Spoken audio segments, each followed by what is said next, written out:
जय हिंद दोस्तों, मैं हूं आपका साथी परवेज अहमद। आप देख रहे हैं हमारा खास कार्यक्रम आखिरी सच। प्रांत छत्तीसगढ़ का जिला है कोरबा, जहां का एक गांव है नवापुरवा। 23 फरवरी को यहां एक घटना होती है।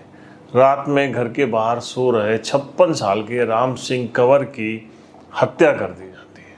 हत्या के बाद उनके घर की दीवारों पर, पानी की टंकी पर और गाँव के एक सार्वजनिक स्थान पर लिखा जाता है कि अब एक हत्या और होगी। झूठ बोलेगा जगदीश तो महंगा पड़ेगा। ये जगदीश मृतक राम सिंह का बेटा था। मौके पर पुलिस पहुंचती है, सारे हालात देखे जाते हैं और पुलिस को ये कुछ समझ में नहीं आता। गांव वाले भी बड़े अचरज में पड़े थे कि हो क्या गया। दूसरे दिन गांव की एक और दीवार पर बड़ा अजीबोगरीब मैसेज लिखा जाता है। इस गांव का मजरा है पकरिया। उस पर लिखा होता है कि पकरिया के रहने वाले मोनू की हत्या होगी, गांव में शराब बंद कर दी जाए, कालकी का अवतार आ चुका है। अब दो लोगों के मारने की बात दीवारों पर लिखी गई थी। पहले तो मृतक राम सिंह के बेटे की और अब दूसरा ये मोनू की, जो कि पड़ोस के गांव का रहने वाला था, जो इस गांव का मजरे लगता है। घटना की सूचना मिली तो कोरबा के जो पुलिस अधीक्षक हैं सिद्धार्थ तिवारी, वो खुद मौके पर पहुंचे।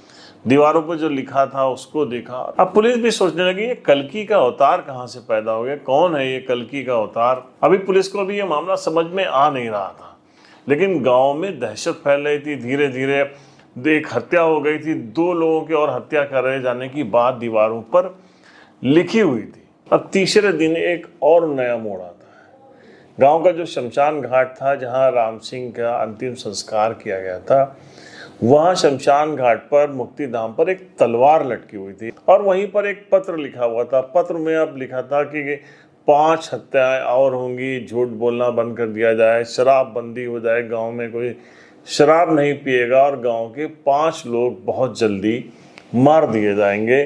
कल्कि का अवतार। गांव में तो आप जानते हैं इस तरीके की हत्याएं होती हैं, तो उसके बाद और ये फिर दीवारों पे लिखा जा रहा था। बहुत से युवाओं ने कल की पिक्चर देख रखी थी, फिर बहुत सारी बातें और अफवाहें, इतनी ज़्यादा दहशत फैल गई कि गांव के लोग इतना डर गए कि अंधेरा होने से पहले सभी अपने घर चले जाते। किसी को खेत पे जाना होता तो वो समूह के साथ जाता, किसी को बाजार जाना होता तो बहुत सारे लोग एक साथ जा रहे थे। औरतें बच्चे तो घर से निकल ही नहीं रहे थे।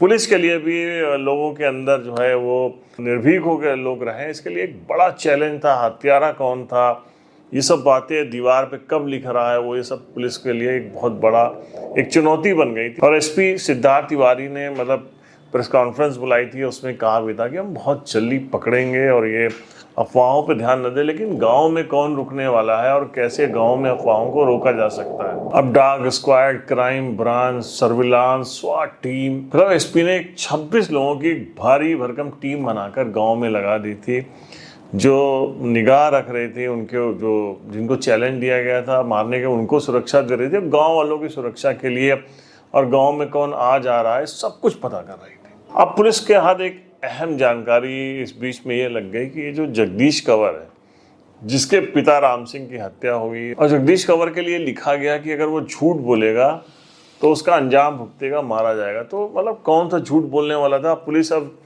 इसके बारे में भी पता लगा रही थी। तो पुलिस को एक अहम जानकारी मिल गई कि गांव की एक महिला से इस युवक का अवैध संबंध है। बहुत ज़बरदस्त तरीके से इन दोनों के बीच में प्रेम प्रसंग है और इनका मिलना जुलना होता है।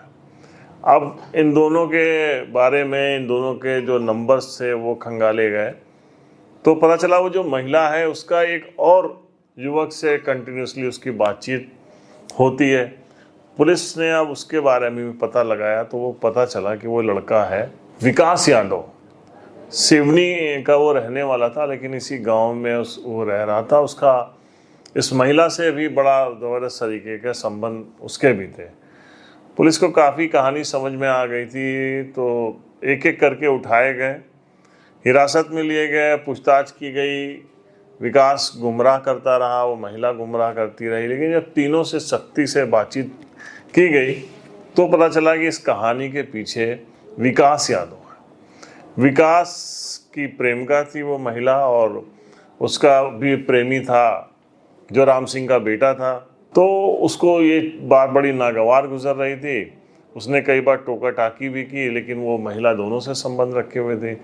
तो फिर ये विकास ने फैसला किया कि वो जगदीश को रास्ते से हटा देगा। एक लोहे का रॉड उसने खरीदा, लोहे का रॉड लेके वो रात में गया था मारने के लिए, और बाहर, घर के बाहर उसके पिता सोए हुए थे, और कुछ वो समझा कि शायद जगदीश लेटा हुआ है, इसलिए उसके सर पर वार किया। जब उसके पिता निकले तो उसने उनके सिर पे कई वार कर दिए थे, जिससे उनकी मौत हो गई थी। फिर उसने, मतलब अब गलती हो गई थी, तो उसने दीवार पर लिख दिया कि अगर जगदीश झूठ बोलेगा तो उसका अंजाम भुगतेगा। और फिर पुलिस आई और वो सारी निगाह रख रहा था, देख रहा था कि पुलिस पूछताछ शुरू कर रही है। तो उसने पुलिस को गुमराह करने के लिए दीवार पे लिखा कि पड़ोस के गांव का मोनू है और शराब बंद कर दी जाए कल की, क्योंकि उसने कल की पिक्चर देख रखी थी। इसलिए पूरा उसके दिमाग में था कि इस तरीके से हम पुलिस को गुमराह कर सकते हैं। लेकिन वही होता है कि कानून के हाथ बहुत लंबे होते हैं। अपराधी कितना भी चालाक हो, और इस वीडियो करने के पीछे, हमारा क्राइम स्टोरीज दिखाने का पीछे का जो मकसद होता है वो भी ये बताना होता है कि अपराधी अपने आप को कितना भी चालाक समझ ले, लेकिन कानून के लंबे हाथ उस तक पहुंच जाते हैं। उसको याद रखना चाहिए कि कानून है, अदालत है, और उस सब के ऊपर एक और अदालत है जिसके इंसाफ से कोई बच नहीं सकता। तो मिलते हैं नेक्स्ट एपिसोड में एक नई क्राइम स्टोरी के साथ। तब तक के लिए अपना ख्याल रखिए। जय हिंद।